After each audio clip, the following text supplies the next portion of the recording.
What's going on, guys? What's going on? I hope you guys are having a wonderful day. My name is Dr. Boyce Watkins, and I want to welcome you to the Black Financial Channel. That's theblackfinancialchannel.com.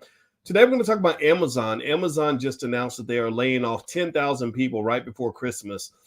This is an interesting indicator of the economy, and also other tech companies are following suit. So get comfortable, buckle up a seatbelt. We're going to get started on the Black Financial Channel right now.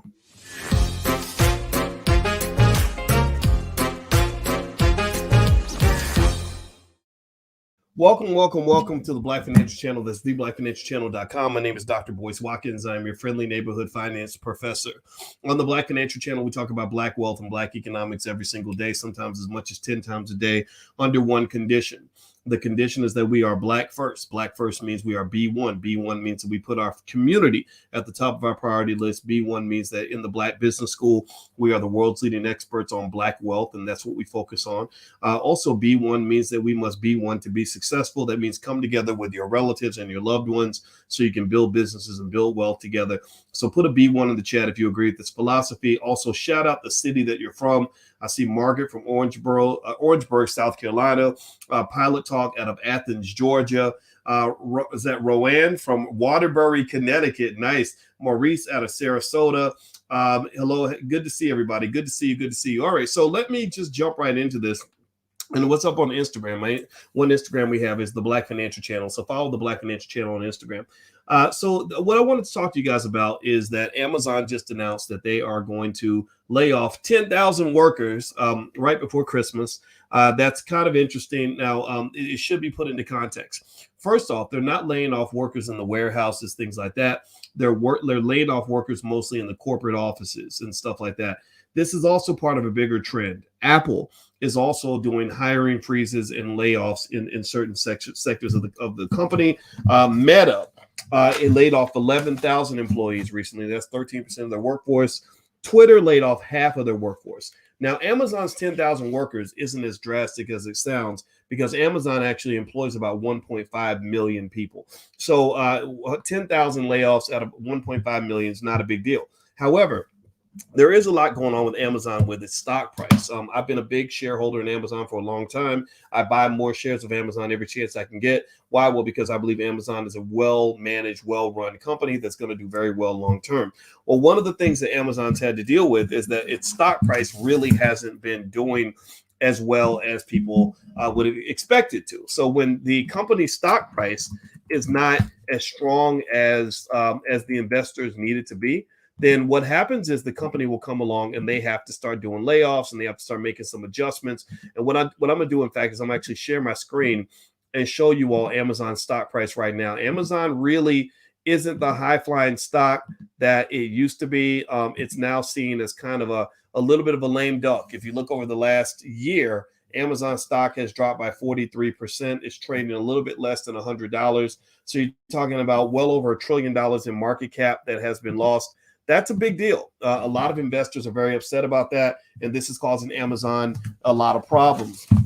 But I think Amazon's a good company, and I believe that buying the stock at this $99 price will lead to gains once the economy starts to recover. I also like the way they're adjusted.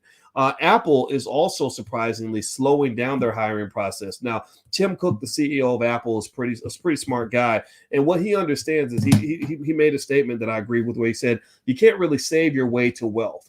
He said you have to grow your way to wealth. You have to invest your way to wealth. So Apple's basically saying, look, we did lay off 3% of our corporate workforce, 1% of their global workforce, but they're hiring in certain parts of the company. So what they're doing right now is they're doing kind of what you should probably be doing with your business or with your investments, is they're picking and choosing the areas where there are growth opportunities, and they're moving away from things that are either too risky or that are losing money. Now is not the economy that you want to be bleeding money. It's also not the economy where you want to be taking on crazy risk. So that's one of the reasons why, for example, economy-wide, crypto has kind of suffered. You saw the big decline that occurred because FTX suddenly went bankrupt. Sam Bankman-Fried, who was known as the JP Morgan of the crypto space, who was seen as the guy that was doing really well. He was a 30-year-old billionaire. Well, Sam Bankman-Fried, his net worth literally dropped from 16 billion to negative 600 million in about 24 to 48 hours. And that's because a lot of your crypto space was a very, what they call risk on environment. A lot of these assets had no value at all. The FTT token that FTX created, that they were using as collateral to go and get all this leverage, that might actually be a crime. Like, it's literally to the point where Sam, they say he's hiding out right now. I don't know if he's hiding out in the Bahamas or not. I don't know those specifics for sure, but he's probably going to be charged with something because a lot of customer deposits were lost. A lot of celebrities lost a lot of money. It's a real mess for him. And so anyway, give me a yes if you heard about what was going on with FTX. Let me know if you saw this. This is really kind of the biggest story in all of crypto. And what's really going on in this economy, in my opinion, is this. This is not the time to sort of be hanging out on the ledges and doing crazy stuff with your money. This is not the time to be loading up on your Dogecoin and putting your money into a bunch of these cryptos that are dead. There are over 12,000 what they call zombie coins out there. There are 12,000 cryptos that were created that they literally concluded have no value at all. And so unfortunately, even with FTX, their FTT token, some argue might even be in that category. And people like Tom Brady, I think Tom Brady might have lost hundreds of millions of dollars with FTX. The big mistake that I see there is that no matter what looks good, you don't put all your eggs in one basket. Everything that glitters ain't always gold. And a lot of times we get caught up in a certain investment. We say, oh, this is really doing well. This is really killing it. This is going to make my dreams come true. And you put all your money into that one asset. And the next thing you know, you're done. Now, I don't know how much Tom Brady and his wife Giselle put into this company. There are reports that it's as much as $500 million. I don't believe that, to be honest with you. I cannot believe for 1 second that Tom Brady and his wife and their financial advisors, which I'm assuming they're pretty smart, that they even agreed to put all their money into one company, into one space. That just doesn't add up. That would be almost like a murder case, like the financial version of a murder case that requires an autopsy and forensics. So you can make that a Harvard University case study on what you don't do with your money. You do not go and put all your money into one place. Never, ever do that. Seriously. Let me just stop. Y'all getting me elevated right now. Let me calm down because me and my wife are about to go running. I'm trying to stay healthy and everything. But before I move on, do me a favor. Hit the thumbs up button. Thumbs up, share, subscribe. I want to give a public service announcement. There are a ton of fake Boyce Watkins accounts out here. I can't stop them all. They're going to hit you up and they're going to say, hey, would you like to buy crypto from me? And they'll hit you up in your inbox. So they'll say, inbox me. Please ignore those accounts. Please report them when you see them because real people are getting scammed. And I have to mention this on my podcast every chance I get so that you are protected and safe. So that is not me in your inbox asking you to sign up for my WhatsApp or whatever the hell these people are doing. They're pretty crafty. They're pretty sneaky. So please be careful. All right. Also, if you want to learn about things like economic self-defense, I actually put together a special lecture just for our community on the rules of economic self-defense. I base this on high-level financial theory that I learned in my doctoral program that I taught at Syracuse University, but I blackified it and shaped it into our specific experience. If you'd like to learn more, you can actually go to economicsurvivalplan.com. That's economicsurvivalplan.com. Economies like this require you to play defense. Think of it like a basketball or football game. There are times in the football game where you focus on scoring touchdowns, and then there's times where you got to focus on stopping the other team from scoring touchdowns, where you got to play offense sometimes, and sometimes you play defense. This is a defensive investing environment. This is an environment where you got to protect what you have before you start going out trying to go make another bag. So but the good thing is that once you are fortified and once you protect yourself, you can go get the bag. You can go out and take advantage of all the amazing opportunities that are out there because right now stocks are cheap compared to what they were a couple of years ago. I believe they're eventually, most of them, the strong companies are going to get back to where they were. So a lot of things are really a bargain basement prices right now, and this is a good time to invest. And Amazon is one of those companies that I really love. If you want to know what I think about Amazon, I think Amazon is a good long-term investment, but so is Walmart and Target and some of these other big retailers. I really believe in these companies. Now, do me a favor, hit the thumbs up button, thumbs up, share, subscribe.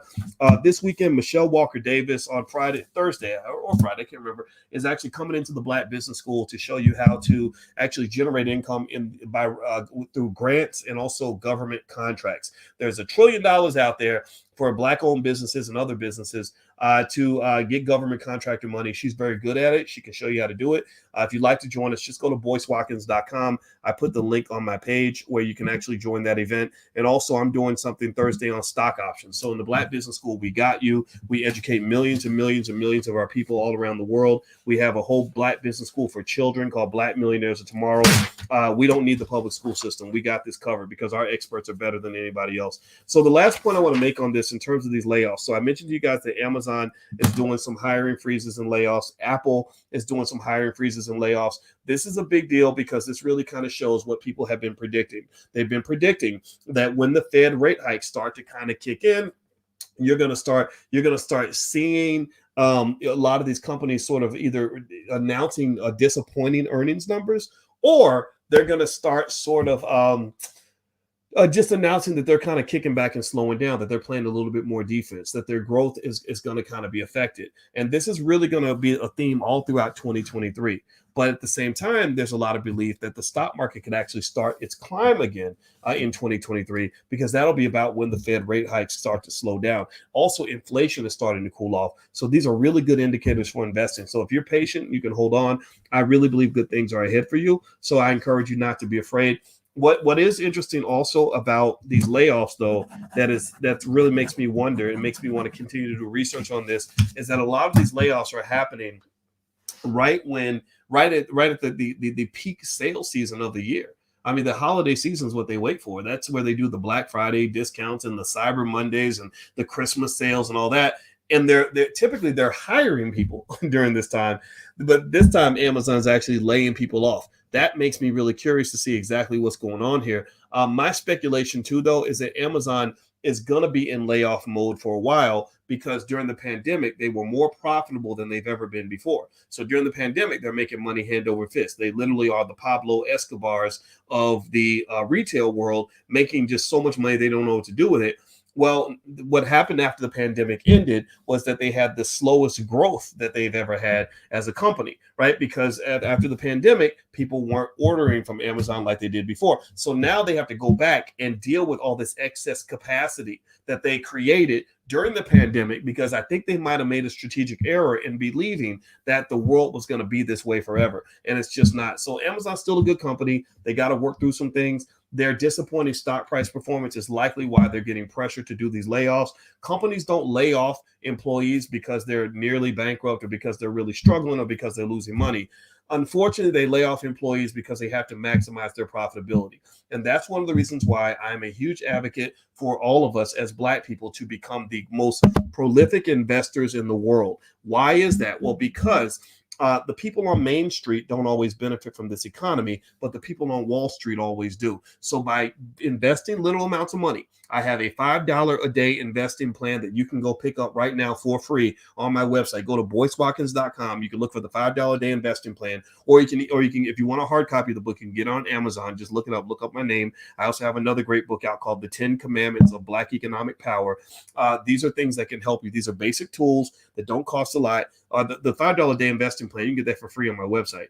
But anyway, these are basic ideas that will ensure that you and your family are able to participate in the massive wealth that's being created in this economy. This morning, for example, I did a pretty long, drawn out I made sure I was pretty detailed because I wanted to be real clear and specific on a review of the Black Panther 2 and explain what I liked about the movie, what I didn't like about the movie. And one of the points that I was making in this earlier podcast, you might have been there, is that when you talk about Black Panther 2 and all the money that Black Panther 2 made, that is not Black money. That money does not come to you. That money goes to Disney. That money goes to Disney shareholders. So, but that doesn't mean that you complain about it. That doesn't necessarily mean it's a bad thing.